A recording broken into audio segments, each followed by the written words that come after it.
Hey there everyone, and welcome back to another video. I want to talk a little bit about Jupiter, and I'm going to take us on a little bit of a tour through the two signs that Jupiter rules in the zodiac.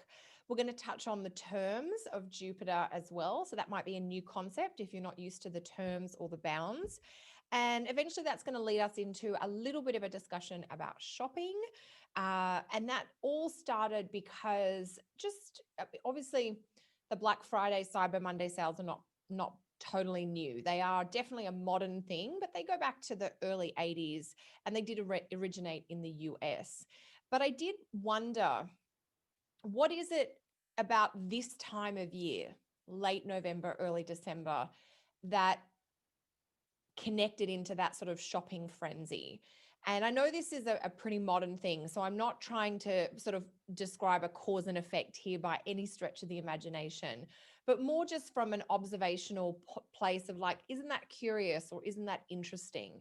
You know, that at any point in the year where this intense shopping period could have developed, is there anything in the astrology of this late November, early December period that might speak to it a little bit? And of course, this is maybe not the most spiritual or highest or most evolved sign of Jupiter that we're going to be touching into here, but it does speak to, accumulation and generosity, which are parts of Jupiter's sort of purview, if you like. So we'll start our exploration today with a brief look at the two zodiac signs that Jupiter rules. So in traditional styles of astrology, Jupiter rules Sagittarius, but also the sign of Pisces. And essentially here we're getting two different qualities or iterations of Jupiter.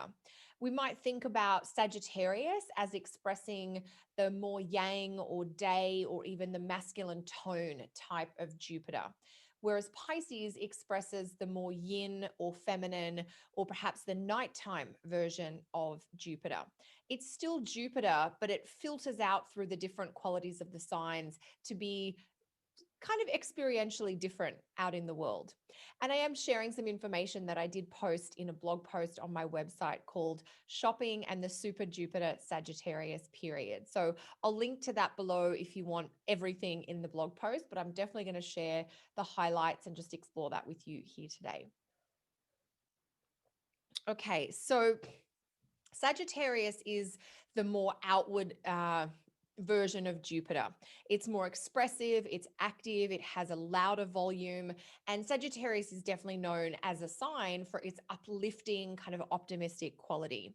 There is the masculine sort of vibe to it, not to be confused with gender. It's like an archetypal tone, has more of this leading, inspiring, teaching, guiding, mentoring quality in that, I will lead, or I can lead if you want to follow, or I can show you the way if you need pointers. That's very Sag Jupiter. This is also about connecting with wider communities and having more of that kind of far reaching impact. So Jupiter and Sag as a pair together is sort of that experience everything. It's say yes to all the things, go on all the adventures, read all the books, meet all the people. It's very kind of extroverted and expressive in its tone. So we might think about how in Sagittarius, that generosity or that generous spirit of Jupiter is really expressed outwards, either into the world and to other people. Whereas with Pisces, the quality of Jupiter goes inwards. And instead of exploring wide ranging geography, we're actually exploring the realm of emotion. So in Pisces, Jupiter takes us inward to understand subtleties and emotion like compassion or joy. It's also bringing us into the realm of intuition where we can explore in that kind of non-verbal, intangible space. The Pisces Jupiter combination is more introspective. There's a thoughtful kind of internal and certainly a quieter volume. Like all the mute signs, like all the water signs, Pisces is given a mute designation. And maybe it's not the most vocal or the most loudly expressed sign energy, but it is very good for reflection and that kind of internal mulling over or exploration. The qualities of Jupiter and Pisces go towards more intimacy and emotional connection and support, so that it's like exploring what goes on inside: feelings, imagination, intuition, and dreams. In many ways, in Pisces, the generosity of Jupiter explores the full spectrum of emotion, from things like compassion to joy to sadness to grief to optimism, the whole sort of the whole extreme, if you like. Depending on the sign that you have Jupiter in your personal birth chart, Jupiter describes a quality of both wisdom, but also generosity. And that comes out, there's 12 different versions of that, if you like. I do have a blog post on that on my website just to introduce that idea of Jupiter through the sign. So I might link that to that below as well. So essentially, Jupiter kind of can show up in 12 different ways depending on the sign that we have Jupiter in our birth chart. But Jupiter really impresses its core essence on the two signs that it rules, so Sagittarius and Pisces, and also on the specific parts of the signs that are known as the terms or bounds of Jupiter. Now, if you're not familiar with the concept of terms or bounds, they come to us from ancient astrology, and every zodiac has 5 different zones or segments within it. These term segments, if you like, the terms are also known as the bounds. I'm going to use the word terms because that's what I'm most familiar with. There are a couple of different types of terms. I use the Egyptian terms. So if you're wanting to Google, that's what I'm using. So each zodiac sign has these 5 unequal segments or sections in it. And the 5 visible planets, so not the sun or moon, but the other 5 visible planets, which are Mercury, Venus, Mars, Jupiter, or Saturn. Each of those planets have one of these segments in each zodiac sign, which is a little bit like their territory. And the use of the terms in chart interpretation was very popular and prominent in ancient astrology. I do teach on this in some of my training material, and I'll link to the 3 courses where I cover the terms of the planets and how to use them below. But for our purposes here today, I want to highlight the 2 term periods of Jupiter that fall in a Jupiter-ruled sign. These are like the super Jupiter periods in the zodiac, if you like, because in these parts of the signs, that Sag and Jupiter is the ruling planet or the guiding planet for the sign, and it's also the term ruler for these specific parts of the sign. So Jupiter rules the whole sign of Sagittarius and the whole sign of Pisces, but the term part of Sagittarius is the first 12 degrees. So the term part of Sagittarius that belongs to Jupiter are the first 12 degrees of Sag.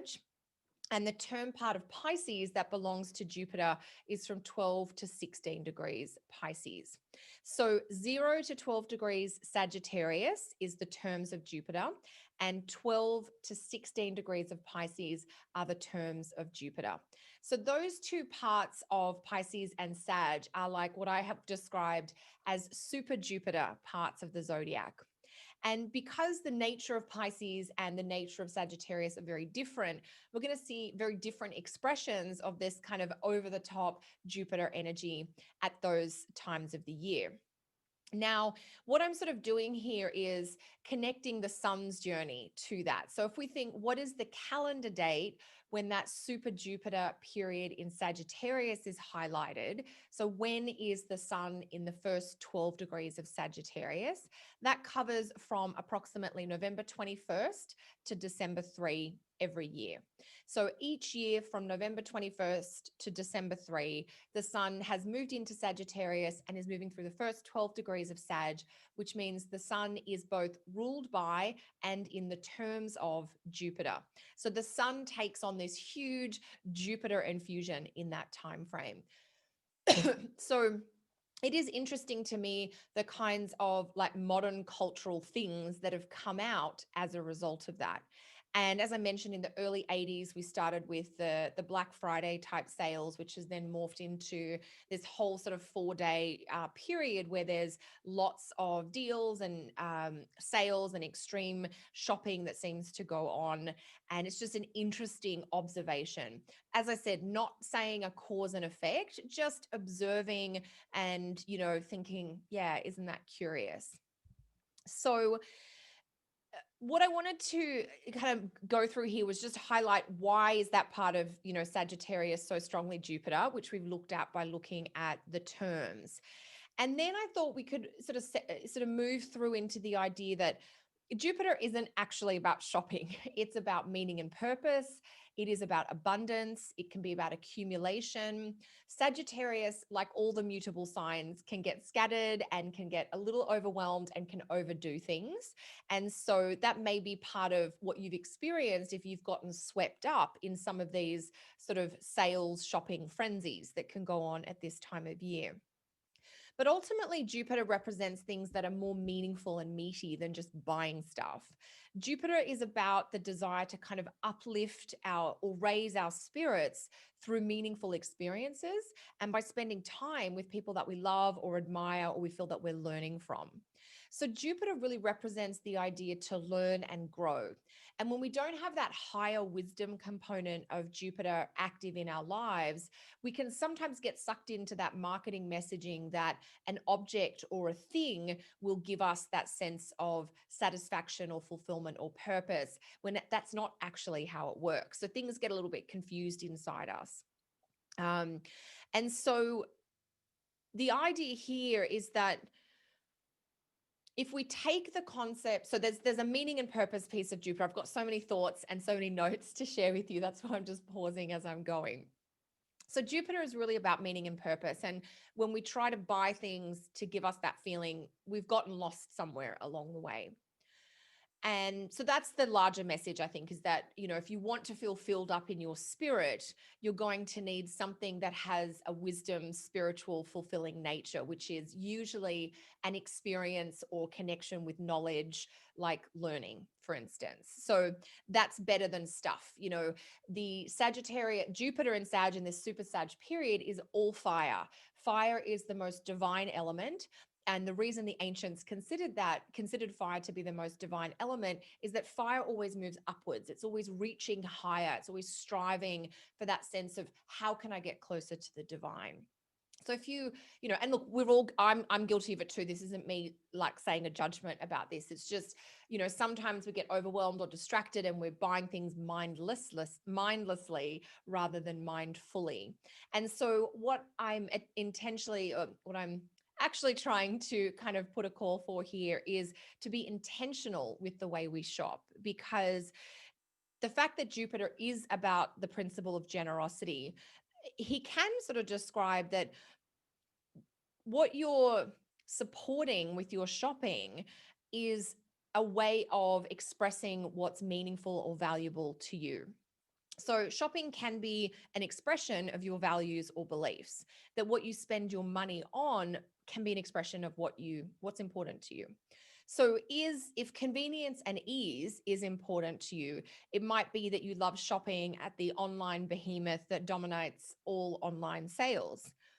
Maybe you're passionate, though, about entrepreneurs and small business. And if so, maybe you prefer to do your shopping, even at this frenzied buying time of year, with local businesses or small businesses in your community, maybe through your social networks.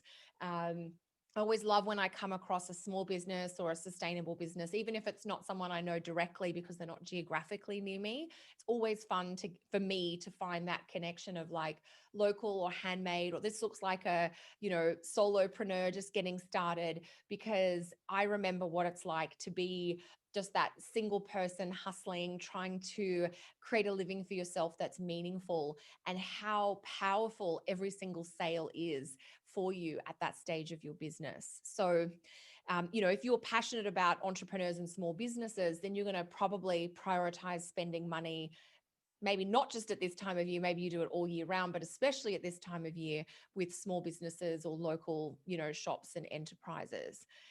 Maybe you're really passionate about the environment, and so you really focus on shopping sustainably or ethically. I guess the point I'm trying to make here is that how you shop is an expression of what's important to you, whether you realize it or not.